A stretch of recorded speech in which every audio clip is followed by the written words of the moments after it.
Okay, everybody, I'm still in paradise because the 16th day of 110 plus degree temperature has hit Arizona. We are going for the record. 3 weeks is the record, I believe, and I think we're going to go past it. So air conditioning is so important right now. Part 4 of Social Security planning, really important. Again, looking at the big picture. It's so hard to do when you're living in your own big picture, right?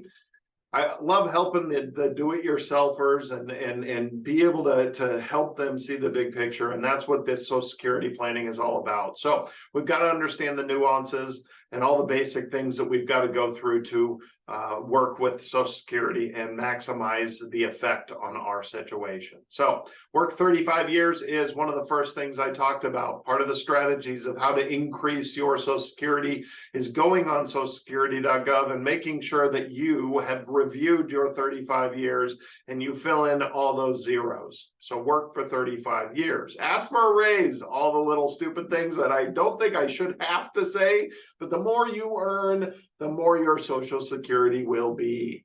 Second, take a job, take an extra job, work they call them what the gig working these days, especially in the early years of retirement. I'm meeting more and more people that are trying to retire in their 50s. And the hardest part is, how do you bridge that gap to Social Security or maybe a pension or the other decisions that you're going to make out there? So be on the lookout for something that you can do, maybe part-time. Maybe if you're not earning enough and you're not hitting those maximum incomes that Social Security has, let's make sure that we're maximizing the amount of income we have and in our working years. Then there's wait until 70. I mean, look, the longer you wait, the more they will pay you. That's obvious, right?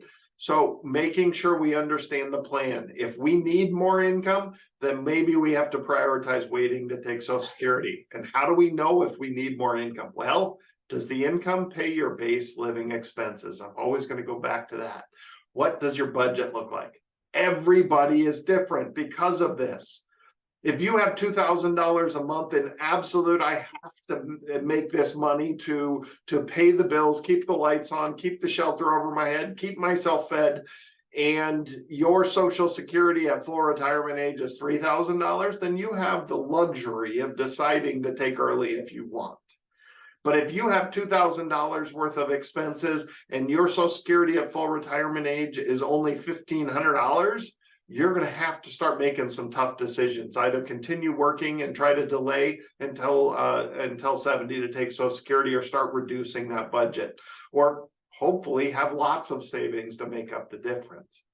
Use the online tools, log in, socialsecurity.gov, very important in looking through that and planning out the income that you have and making those decisions a priority. Because if you retire in your 50s, if you didn't have 35 years worth of work, you might be really shortchanging yourself on Social Security. And so maybe taking a part-time job and just having that fill in some of the zeros and still enjoying mostly a retirement, because there's so many great little part-time jobs out there that you can do whenever you want, however you want. Take early retirement, beware of the outside income. Remember, if you take Social Security early, you got to be real careful about making that extra income.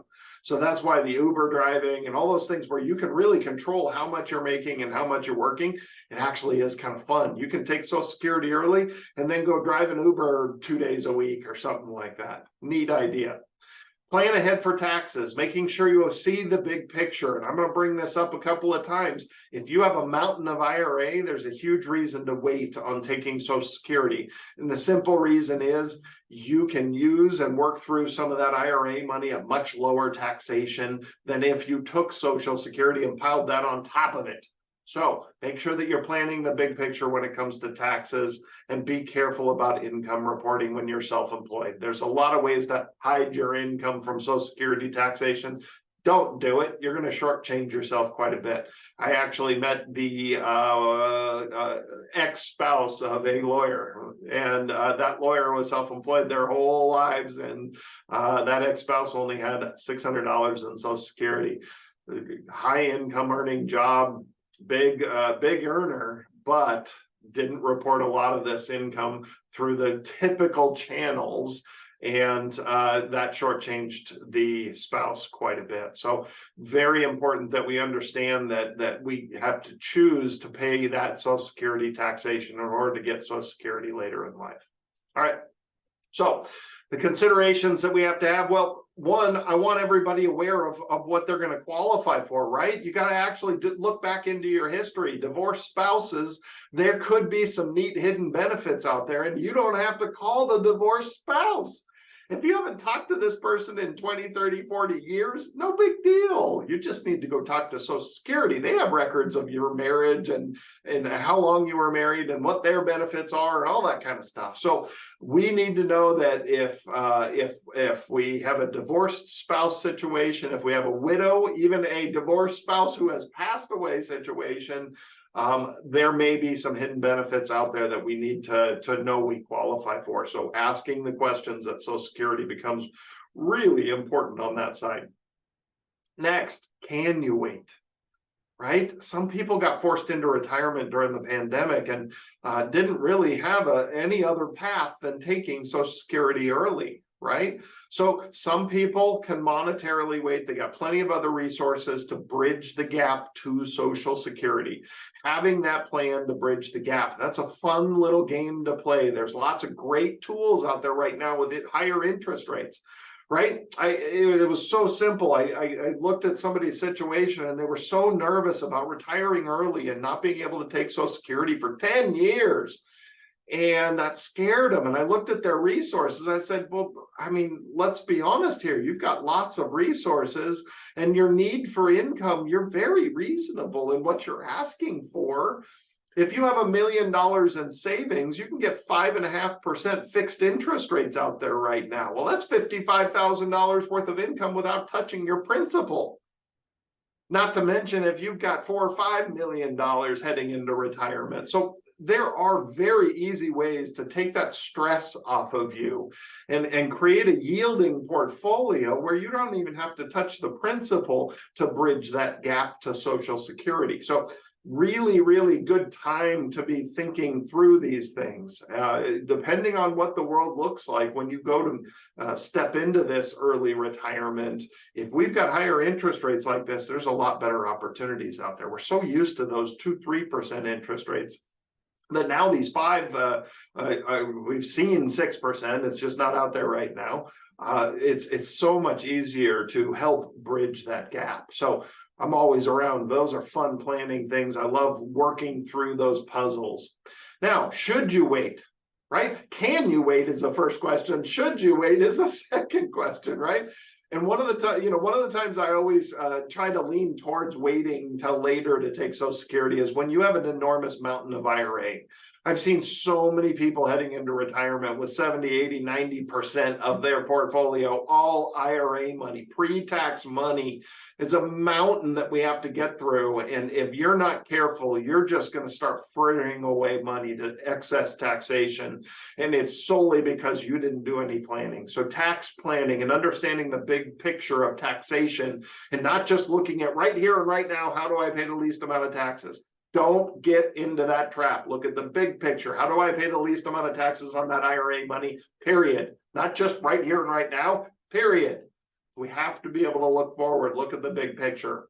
And then need more guaranteed income to pay the bills. There's a great reason to wait, right? You need to have enough base income to pay your base living expenses. So if your Social Security and pension income is not enough, then you've got to figure out how to fix that problem. And sometimes that fix is simply waiting longer on Social Security. I guarantee you, you will not have a comfortable retirement unless you're a multi-millionaire and you got way more resources than your needs. That base income needs to pay your base living expenses. Okay, guaranteed income pays the base living expenses. That's one of the tricks that is almost universally the reason people don't feel good in retirement, because their income isn't paying those base living expenses. How long will you think you live? Are you unhealthy? Have you battled cancer 3 or 4 times already? I mean, look, if we're not healthy and we made it to 62, we may want to take our Social Security at 62. But always think of we. If you're married, it's always a we decision. The higher of the 2 Social Security passes to the surviving spouse. So we need to make sure we're thinking of we, even whether we're healthy or not, right? Building an income plan and see how much stress it puts on your savings when waiting. And I'm going to show you how to kind of pencil together one of these income plans. Really important to work through this. How am I going to fund my retirement if I have to wait? I still want to retire, but I don't want to take Social Security till later. You got to work through that. So some of the strategies. First off, and again, I've said it, if it's we, it's we. Statistics have proven that a single woman and a single man don't live as long as a married couple. So gender, yes, women live longer than men. We all know that. Women live longer than men. They suck the life out of them. I mean, women just live longer than men. That's the way it works. But weirdly, the statistics are showing more and more that a married couple, they live longer than individuals. That's pretty interesting. So make sure that we understand that if we are married, we are planning for we. The strategies are we. The surviving spouse gets the higher of the two Social Securities. So we've got to play through this. What does income look like if one of you passes away, and have a plan for that? So we need to know how this works. On the left-hand side here, it's very important. We see at 62, the income is 70% of the full value. You get $1,400 a month. This is assuming a $2,000 full retirement age benefit. Okay, so on the left-hand side, going up and down, this is how much income you would receive if you waited to that age if your full benefit was $2,000 and you were born in 19 whatever. Your full retirement age is 67. Okay, so on the top, going across, age 70, 75, 80, 85, 90, 95, 100. This is how long you're going to live, right? So it's very simple. Tell me when you're going to die. I will tell you when to take your Social Security to get the most dollars out. It's really that easy. So hopefully you see that there is no right answer. We don't know how long we're going to live. Unfortunately, I've lived through many of our clients passing away, and it's not fun, but I learned a lot of things. I've seen extremely healthy people pass away, extremely unhealthy people live very long. I've seen it all. We can't predict how much or how long we're going to live. So we do need to kind of think through this and think how it works into the greater plan before we start making decisions on this. If it's we, then it's how long the last person, the survivor, is going to live, right? So if we take at 62, we follow that chart out to 85. Let's say the last person passes at 85. $1,400 a month from 62 to 85 is $453,000, right? But if we chose to wait till 70, that's 8 less years of payments, but our payment's going to be $2,480 a month. $2,480 a month from 70 to 85 just for 15 years equals $556,000. You can see more than $100,000 extra in your pocket, even though we got paid 8 less years. The break-even's always in the early 80s. If one of you makes it into the 80s, if you're married, then it usually pays off to wait till 70, or at least the higher of the two wage earners to wait till 70. If this is a single choice, guess. How long do you think you're going to live? Well, there's your black and white answer. If you want to have the actual dollars in your pocket, and I only did a 1% cost of living, because if it's higher, then there's more incentive to live longer, to wait longer to take your Social Security. So building this income plan, you got to think about it. Some people love buckets. You got this checking account where the income and the outgo goes in. So your paychecks are coming into that checking account. You pay your bills out of there. This is where guaranteed income's coming in. Then you have a savings account to supplement that. So when you don't have enough coming in from your income, that's what the savings account is there for. We pull the money out of there when we need it.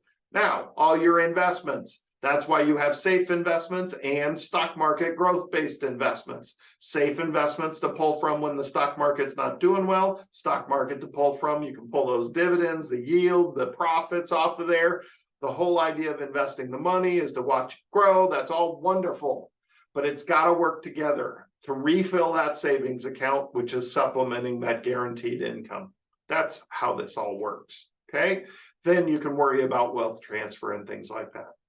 So build a plan, pencil it out, start with the income. So in my scenario here, $600,000 in a safe investing bucket and $400,000 in the stock market. Desired income, $100,000 a year. So this is somebody who has $1 million in savings, but wants $100,000 a year income. And we want to see it grow for inflation purposes, right? So we pencil that out. Now, I'm usually pretty conservative on inflation numbers. And I know we've gone through a spat of inflation and everybody's going to argue for a different number on inflation. But I've watched so many retirees have an inverted spending scale, meaning they spend a lot more in their 60s and 70s and a lot less in their 80s and 90s. And that helps combat inflation right there. So a lot of people are going to look at this differently. I'm just using a generic 2% growth in income. That's not an inflation number. That's just simply watching the income grow 2%. Because your spending typically goes down once you start hitting your 80s. Those are the slow go years, remember? All right, so generically, I penciled in the income that I wanted to see. Anybody can use any numbers they want to see. Now, build the plan, okay? Go to the things we know. Well, we got Social Security. In this case, it's a married couple. The lower earning spouse wanted to take at 62. The higher earning spouse decided to wait till 70. So you pencil those numbers in. Social Security is going to grow a little bit. I'm always conservative. I use a 1% growth rate on the Social Security growth. Okay. So Social Security is growing a little bit. Then that big boost to income at 70. There's a pension they decided to take. I think they took it at 60 in my head, but in this example, they're taking it at 62. So we've built in this income that we already know is coming in. Now we got to figure out how to fund the rest of it. So we have a stock portfolio. Calculate your average dividends. Just take the dividends off of there and then start taking withdrawals from the safe investments. And you see, you burden those safe investments quite a bit in the early years, but in the later years, you don't need to burden them as much and everything levels out. So this is just playing around with it. And please, look, for safe investments, if you want to use a flat interest rate, fine. But I encourage you to model your stock portfolio after things like the S&P 500. Show it going through the ups and downs. In those early years, that's going through 9/11, 2008, all those crashes and all those undulations of our stock market. And that's why in my example here, I'm only pulling dividends. I'm never touching any of the principal that's in the stock market. And that's why you don't see it really do that much. It's going up and down and up and down and up and down. And all I'm doing is just taking the dividends that it gives me, right? That's all we're doing. So it's just have a plan, pencil it out, have an idea when you're going into retirement, how you're going to fund retirement, change the Social Security, take no Social Security until full retirement age for the first spouse, and then wait till 70 for the second spouse. You can play with these numbers and play with this plan until it's the right one for you. But I encourage you, especially for those people that are retiring early, prioritize that transition into retirement because it's so scary. And I watch so many people retire before they take Social Security, retire early, and they're not very happy and they're not doing anything because they're so afraid to spend money. So we've got to find the ways that are going to release that tension and release that stress, and planning this out, writing it up, looking through it, seeing how we're going to fund our retirement. Look, everything changes from year to year. None of this stuff's written in stone, but it helps us kind of see how this will work. And that's really important. So hopefully that helps when it comes to trying to build a plan and incorporate that Social Security. We need to know the rules of Social Security, and then we need to know how it plays into our situation. And everybody's situation is different. We is the planning when you're married. Very important, right? And then also how much IRA money we have and how our other income plays into this. Do we have a pension? Did we buy one of those dinner seminar income annuities? There's so many different factors in this. So we need to look through this and decide what's right for us. That's the important part. And I love helping the do-it-yourselfers.